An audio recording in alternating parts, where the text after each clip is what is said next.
Hi, I'm Mary from Family Relief. In this video, I'm going to introduce why grief derailers are important to recognise for changing families, particularly separated parents. I'm also going to describe 8 derailers to look out for. If you would like to talk with me further about grief for separating parents, you can contact me at mary@familyrelief.com.au. When families change through separation, much of the attention goes to logistics, parenting arrangements, legal processes, finances, communication. But underneath all of that is grief. Grief for the relationship, grief for the future, grief for daily routines, grief for identity, grief for what your children are losing, grief for who you thought you were going to be. Grief is not something you get over. It is something that your brain learns through. And learning requires exposure to the reality of what has changed. However, the mind is designed to protect you from pain, so it develops strategies to reduce emotional intensity. These strategies are understandable. They're protective. But when they repeatedly steer you away from fully contacting the loss, they can derail the grief process. Today, we're going to look at common grief derailers, patterns of thinking and responding that can prolong distress after separation. The goal is not self-criticism. The goal is awareness. Because once you can identify a derailer, you can gently challenge it. Disbelief or protest. One of the most common derailers is disbelief or protest, usually earlier on in the separation. This might sound like, this can't be happening. This isn't fair. This isn't how my life was meant to turn out. This shouldn't have happened. Even long after separation, there can be some subtle internal resistance to the reality. You might notice a mental pushing away of certain thoughts, tightness in your body when the reality surfaces, a quick distraction, a surge of anger when reminded. Acceptance doesn't mean approval. It does not mean agreement. It means acknowledging that the loss has occurred. When protest stays active, your nervous system behaves as though the situation is reversible. That keeps you in a fight state rather than a learning state. A helpful self-reflection question is, can I acknowledge that this has happened, even if I don't agree with it? Counterfactual thinking is when we explain events by imagining alternative outcomes. It sounds like, if only we had gone to counselling earlier, if the timing had been different, if they hadn't met someone else, if I had said something different that night. The structure is usually, if only, if not for. Counterfactual thinking attempts to make sense of the loss while subtly avoiding its finality. Try this shift. Instead of, if we communicated better, we would still be together, say, the relationship ended. The second statement is factual. It is shorter. It often lands heavier in the body. Counterfactuals reduce pain temporarily because they keep you mentally negotiating with reality. But grief requires coming into contact with what is, not rehearsing what might have been. Misunderstanding grief. Many people believe grief is passive, that time heals. But grief is active learning. It is learning what the relationship went, what has changed, who you are now, how your world is reorganising. If you believe I should be over this, other people cope better, this means I'm weak, you may suppress your grief responses. Instead, observe your internal experience. When grief surfaces, does your attention narrow? Do you ruminate? Do you feel numb? Do you become irritable? Does your body feel heavy, tense, exhausted? Grief is not just sadness. It is a whole body adaptation process. Understand that grief is learning, not failure, creates room for it to move. Blame. Blame can be directed outward. They destroyed our family. The system made this worse. This is all because of them. Or inward. This is my fault. I failed. I should have tried harder. Blame can feel clarifying. It gives direction to pain. It creates a cause. But notice the difference between these two statements. I lost daily time with my children because of them versus I lost time with my children. The second statement lands more vulnerably. It exposes the loss directly. Blame shifts attention to causation. Grief requires exposure to the loss itself. Blame discharge emotional pain, but grief requires feeling it in manageable doses, not redirecting it.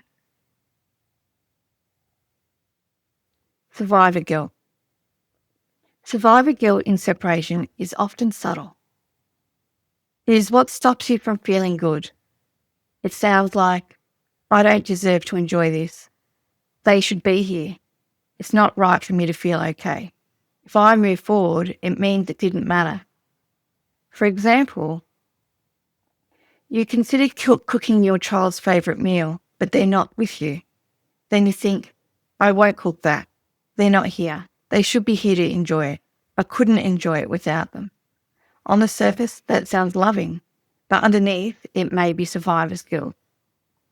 You restrict your own pleasure because someone you love is not sharing it with you. You might notice not celebrating achievements, decorating the house, not creating new traditions, not relaxing when the children are away, or not pursuing something meaningful because this isn't how it was meant to be. Survivor guilt equates suffering to loyalty. It says, if they are missing out, I must miss out too.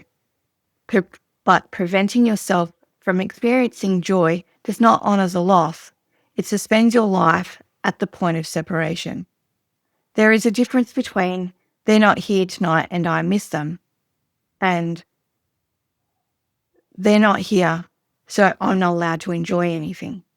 One acknowledges grief, the other freezes living. Your capacity to experience positive emotion does not betray your children. It models adaptation. Feeling unable or unwilling to adapt. This sounds like, I can't handle this, I won't go, I can't see them, I can't manage changeover calmly, I can't imagine dating again. Sometimes this is protective. Your nervous system may genuinely need pacing. But sometimes I can't is avoidance. Instead of you forcing yourself, identify the line between what is intolerable and what is just inside your capacity. Can you tolerate 1 second, 5 seconds, 10 seconds? Grief learning happens within your window of tolerance, not through overwhelm. Ask, what would become easy in my life if I was able to do this? That question shifts from avoidance to possibility. Cautiousness in close relationships. After relational loss, caution makes sense. You might think, people leave, I can't rely on anyone. If I open up, I'll just get hurt. You may withdraw from friends, family, new partners, even emotional closeness from your kids. But grief is about learning relational meaning. And that learning happens through connection, not isolation.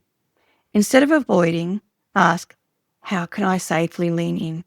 For separated parents, even saying at changeover, love you, see you next week, is a relational repair moment. Small, consistent connection rebuilds security. Avoiding emotional pain. Emotional pain is processed in similar neural pathways to physical pain. Avoidance can look like overworking, escalating conflict, emotional shutdown, numbing, constant busyness, intellectualizing everything. Avoidance provides short-term relief, but grief requires exposure, not flooding, not overwhelm, just naming the pain, rating its intensity, sitting with it briefly. avoidance can become a lifelong. When derailers overlap. These derailers do not operate separately. A single thought can contain multiple derailers. For example, if I'd fought harder, the kids wouldn't be in two homes and now I don't deserve to enjoy anything. That includes counterfactual thinking, if I had, blame, self-attribution, survivor guilt, I don't deserve, or they chose this, they ruined everything, I can't move on until they admit it. That may include blame, protest, and avoidance of direct grief exposure. Or even, I won't cook their favourite meal because they should be here. That might include survivor guilt, counterfactual thinking, and protest. The question is not, which category does this belong to? The question is this thought moving me toward integrating the loss or away from it? If it rehearses alternative realities, redirects attention to fault, blocks positive emotion, prevents engagement with life as it is, it may be functioning as a derailer. These strategies are sophisticated. They reduce pain in the short term, but healing requires exposure to reality, not perfection of explanation. If you recognise yourself in these derailers, this is not a failure. This is awareness. Your body is trying to protect you. And adaptation after separation requires reducing protest, noticing if only thinking, softening blame, challenging survivor guilt, expanding capacity gently, leaning into safe connection, allowing manageable exposure to emotional pain. Grief is not weakness, it is learning. And every time you identify a derailer in your self-reflection, you are choosing integration over avoidance. That is courageous work. If you have any questions about what we've talked about today, by all means, I really encourage you to make contact with me. Again, you can contact me at mary@familyrelief.com.au. Thank you.